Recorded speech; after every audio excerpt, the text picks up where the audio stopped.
हिंदी में यूपीएससी की तैयारी से संबंधित प्रोग्राम्स को देखने के लिए सब्सक्राइब करें स्टडी IQIAS हिंदी। अगर हिंदी साहित्य की विधाओं की बात कर ली जाए तो आपने थंबनेल से देख ही लिए होंगे। आज हम बात करेंगे पद्य के बारे में, और पद्य के बारे में बात करते हुए हम बेसिकली दो जो श्रेणियां हैं, यानी कि मुक्तक और प्रबंध काव्य, हम इनकी बात करेंगे। अब अगर हम थोड़ा सा मैं आपको उदाहरण देके समझाऊं, ये तो हम डिफिनीशन पे बात करेंगे ही, तो आपने कहीं ना कहीं कबीर की किसी दोहे को जरूर सुना होगा कि करत करत अभ्यास ते जड़मत हो सुचान, रसरी आवत जात ते सिल पे परस्त निशान। या आपने सुना होगा कि मूड मुड़ाए हरि मिले तो मेले मुड़ाए, बार बार के मुड़ते भेड़ न बैकुंठ जाए, गुरु गोविंदो खड़े काकी लागू पाए, बरी हरि गुरु आपने गोविंदियो बताए। ऐसे कितने सारे आपने साखियां सुनी होंगी कबीरदास की साखियां जो दोहे हैं, बेसिकली वो मुक्तक प्रकार के हैं, जहां पे एक दोहा, यानी कि ये जो दो लाइन है, कपलेट्स हैं, ये अगले दो दोहे से मुक्त होती है, कोई जुड़ा नहीं होता।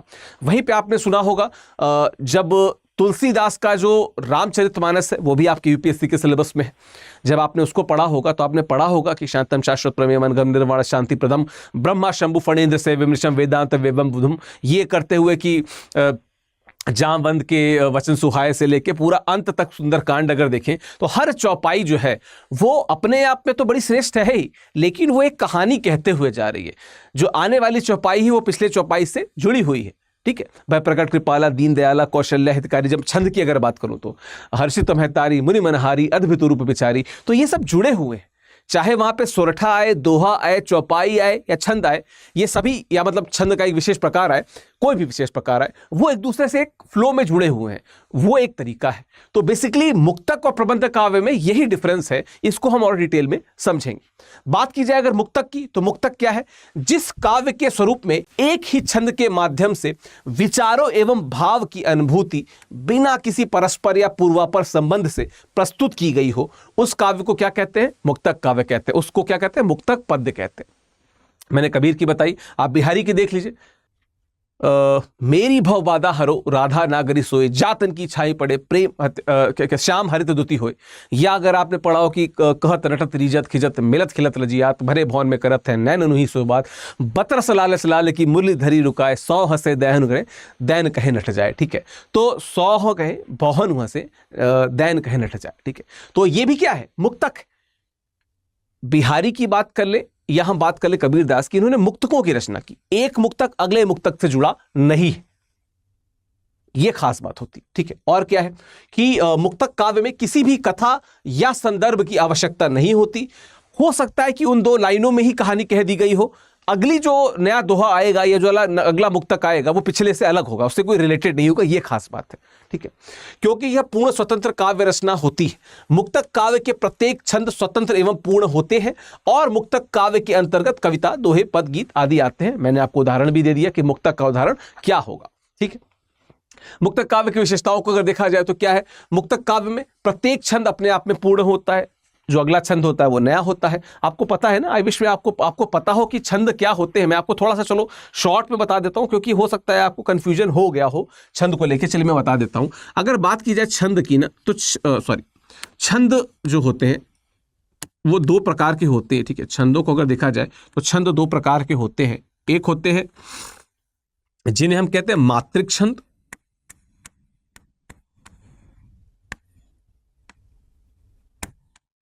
ठीक है, और एक होते हैं जिनको कहते हैं वर्णिक छंद।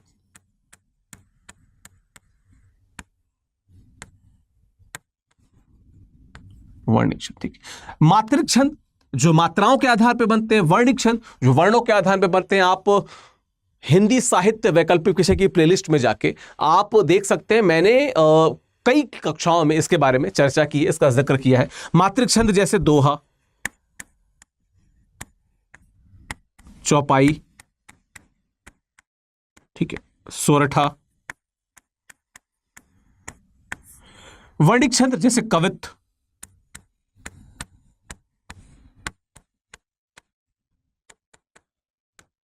सवैया आदि। तो ये छंद के प्रकार है। इसको आज होमवर्क के रूप में कर लीजिएगा, जरूर इसको पढ़िएगा। ठीक है, तो जब हम पढ़ रहे थे यहाँ पे, तो हमने क्या, इसकी विशेषताओं को जब हम लोग देख रहे थे तो क्या थी विशेषता, इसको एक बार देख लेते हैं कि मुक्तक काव्य में मुख्य रूप से लोक व्यवहार एवं नैतिक भावनाओं का समावेश होता है। तो मैंने आपको कबीर की बात की या बिहारी की बात की, तो निश्चित तौर पे कबीर और बिहारी दोनों ही लोक भावनाओं और नैतिक जो लोक व्यवहार और नैतिक जो भावना होती है दोनों पे उन्होंने लिखा हुआ है। खासकर बिहारी ने, क्योंकि बिहारी का जो एरिया है बहुत बड़ा है, चूंकि कबीर जो है उन्होंने मोस्टली जो अंधविश्वास आडंबर है उन पे चोट की है, अपने दिल से भी उन्होंने जो बातों को रखा। जब मैं कहता हूं ना कि जब वे ज्ञान मूलक से प्रेम मूलक की तरफ जाते हैं, यानी कि ज्ञान मूलक अद्वैत से प्रेम मूलक अद्वैत की तरफ जाते हैं, तो वो बहुत सारी विरह गाथा भी लिखते हैं, लेकिन वहां पे भी ज्ञान की ही बातों करते हैं एक तरीके से, ठीक है। तो वो लेकिन जब आप बिहारी की बात करते हैं तो ज्ञान की, समाज की, भाव भंगिमाओं की, ठीक है, इन बहुत सारे जो रिलेशंस होते हैं, संबंध होते हैं, उन पे उन्होंने लिखा हुआ है। तो निश्चित तौर पे एक विस्तार वो देते हैं, लेकिन अगर ज्ञान की बात की जाए तो कहीं ना कहीं कबीर, समाज की बात की जाए तो कबीर बहुत जुड़ते हैं उससे, ठीक है। इसमें कथा तत्व का भाव होता है, मैंने बता दिया। मुक्तक काव्य में किसी रस विशेष की गहन अनुभूति विद्यमान होती है, किसी रस विशेष की गहन अनुभूति विद्यमान होती है। बिहारी और कबीर दोनों पे मैं वीडियो ले चुका हूं, आप प्लेलिस्ट में जाके उन वीडियोस को देख सकते हैं, ठीक है। बात की जाए फिर प्रबंध काव्य की बात करें तो प्रबंध काव्य एक ऐसी साहित्यिक रचना है जिसमें सभी पद एक कथा, विचार तथा भाव के माध्यम से एक दूसरे से संबद्ध रहते हैं। मैंने रामचरितमानस का आपको उदाहरण बताया, ऐसे ही मैथिली शरण गुप्त जी का साकेत है, ऐसे बहुत सारे उदाहरण आपको मिलेंगे। यूं तो खंड काव्य प्रबंध काव्य जिसकी मैं बात कर रहा हूं, खंड काव्य यहां पे लिखा भी होगा, महाकाव्य तथा खंड काव्य में विभक्त होता है। पर अगर मैं एक साधारण तरीके से आपको बात करूं तो प्रबंध काव्य अमूमन बड़े होते हैं, लेंदी होते हैं, लंबे होते हैं। एक कथा होती है जो शुरू से लेकर अंत तक कई सर्गों या खंडों के माध्यम से कही जाती है, एक सर उसके बाद, ठीक है। आरंभ से अंत तक एक मूल भाव बना रहता है, एक कहानी जो है वो चलती रहती है, ठीक है। प्रबंध के अगर देखा जाए, प्रबंध काव्य के दो मुख्य भेद हैं, महाकाव्य तथा खंड काव्य, इनको भी देख लेते हैं। महाकाव्य का अर्थ है महान काव्य। महान काव्य मतलब जहां पे कहानी महान हो, किरदार महान हो, रस महान हो, ठीक है, हर चीज जो हो वो उदात्त हो, महान हो, श्रेष्ठ हो, ठीक। महाकाव्य में आकार, कथानक, पात्र और शैली की दृष्टि से महत्ता रहती है, अर्थात इसमें महापुरुषों का प्रेरणादायक चरित्र होता है, कहानी भी बड़ी होती है तथा इसका आकार भी बड़ा होता है। महाकाव्य विभिन्न अध्यायों या खंडों सर्गों में बता होता है। आप रामचरितमानस का उदाहरण ले सकते हैं, ठीक है। उदात्त चरित्र, उदात्त कथानक, उदात्त रस, उदात्त भाव, ये सब जुड़ते हैं किससे? महाकाव्य से जुड़ते हैं। ये सब किससे जुड़ते हैं? महाकाव्य से, ठीक है।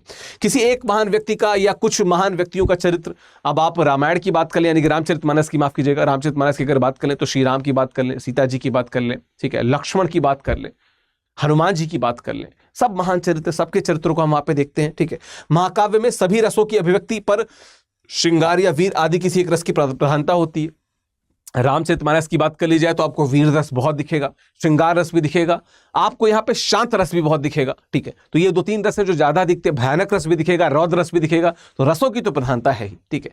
चारों पुरुषार्थों का वर्णन, अब एक जो टर्म आया पुरुषार्थ, आप कमेंट बॉक्स में बताइएगा कि चार पुरुषार्थ कौन है। मैंने 3-4 बार उसको बताया है, ठीक है, कि चार पुरुष, मैं जब मैं कबीर की व्याख्या कर रहा था तो भी मैं पुरुषार्थों के बारे में मैंने बताया था। आप कमेंट बॉक्स में बताइए कि चार पुरुषार्थ कौन से होते हैं, ठीक है।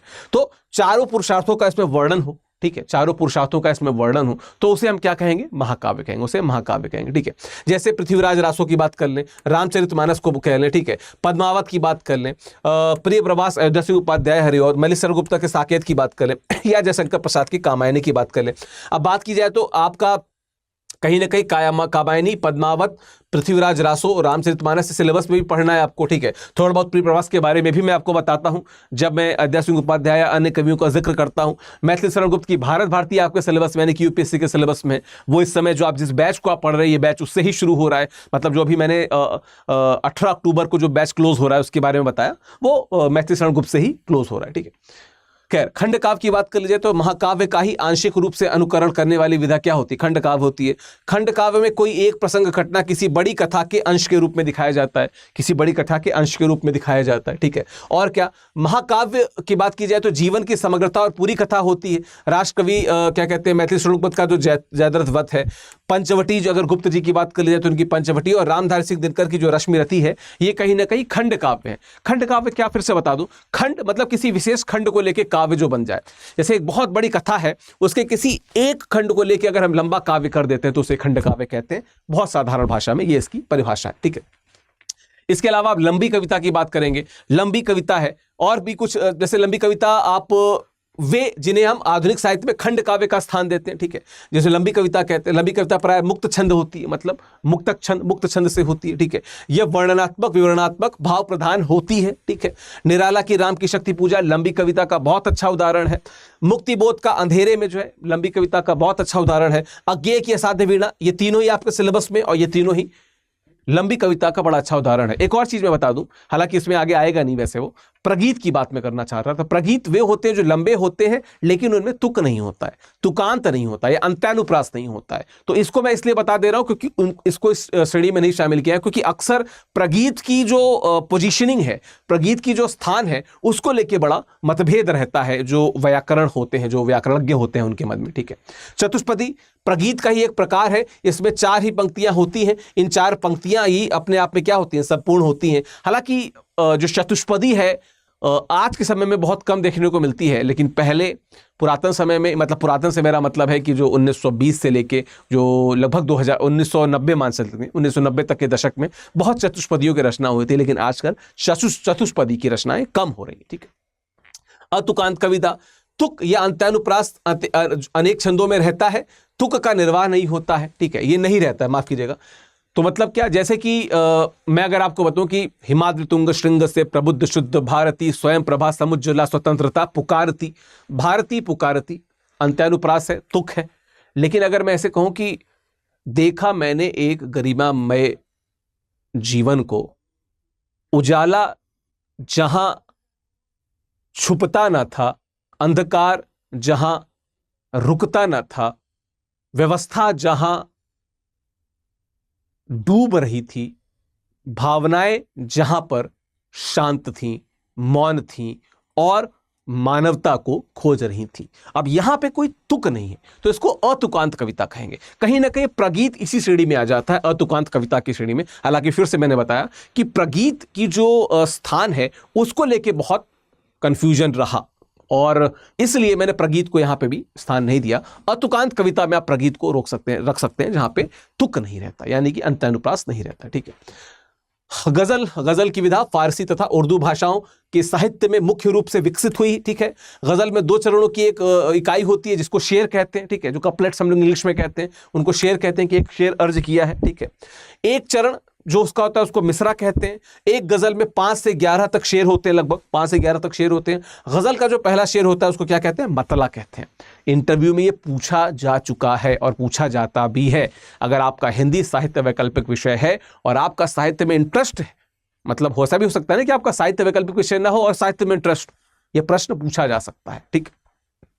तो गजल की बात कर ली जाए तो बहुत सारी गजलें आपने सुनी होंगी, बहुत सारी गजलों पे आप गुनगुनाए होंगे, चाहे जगजीत सिंह की बात हो, चाहे वो निदा फाजली की गजलें हों, चाहे वो बात हो वो गजलें जिनको नुसरत फ़तेह अली खान साहब ने गाया, जिनको मेहदी हसन जी ने गाया, जिनको गुलाम अली साहब ने गाया। तो बहुत सारी गजलें हैं जिनको आपने सुना होगा, आप गुनगुनाते होंगे, उन्हीं गजलों की यहाँ पे बात हो रही है, ठीक है। अब जैसे एक ये गजल है, अब इसको मैंने क्यों चुना ये भी मैं बता देता हूं। पहली बात तो ये जो गजल है ये लिखी गई है किसके द्वारा, ये लिखी गई है, ठीक है, ये इलाहाबाद विश्वविद्यालय के जो मेरे सीनियर थे उनके द्वारा लिखी गई, ठीक है। ये ऐसे पहले गजल लेखक थे जिन्होंने गजलों की जो लेखनी वो हिंदी में की, मतलब हिंदी भाषी जो शब्द थे उनकी रचना की, मतलब क्या कि जो उर्दू के बहुत सारे शब्द थे उनकी बजाय हिंदी के शब्दों का सबसे ज्यादा प्रयोग किया, ठीक है। ये वही थे जिन्होंने कहा कि एक पत्थर तो तबीयत से उछालो यारो, ठीक है। मैं किसकी बात कर रहा हूं, आप कमेंट बॉक्स में जरूर बोलिएगा। मध्य प्रदेश से बिलोंग करते थे, इलाहाबाद क्या कहते हैं विश्वविद्यालय से जुड़े हुए थे और बहुत सारी गजलों की स्थापना की है। उनमें से एक गजल वो भी है कि तू किसी रेल सी गुजरती है, मैं किसी पुल सा थरथराता हूं। कमेंट बॉक्स में उनका नाम जरूर बताइएगा, ठीक है।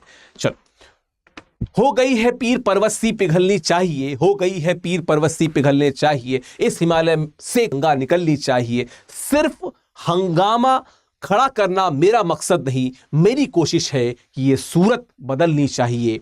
मेरे सीने में तो नहीं तेरे सीने में ही सही, मेरे सीने में नहीं तो तेरे सीने में ही सही। हो कहीं भी आग लेकिन आग जलनी चाहिए, हो कहीं भी आग लेकिन आग जलनी चाहिए। इनका नाम कमेंट बॉक्स में जरूर बताइएगा, ठीक है। और शायद अगर आप मेरे वीडियो रेगुलर देख रहे हैं तो आप इनका नाम तुरंत गेस कर लेंगे, लेकिन कमेंट बॉक्स में आप जरूर बताइएगा। कुछ चीजें उससे रिलेटेड बता दी। एक कहानी और बता देता हूं। लगभग भारत आजाद हो गया था, इलाहाबाद विश्वविद्यालय में एक कवि गोष्ठी चल रही थी। बीए फाइनल के एग्जाम होने वाले थे।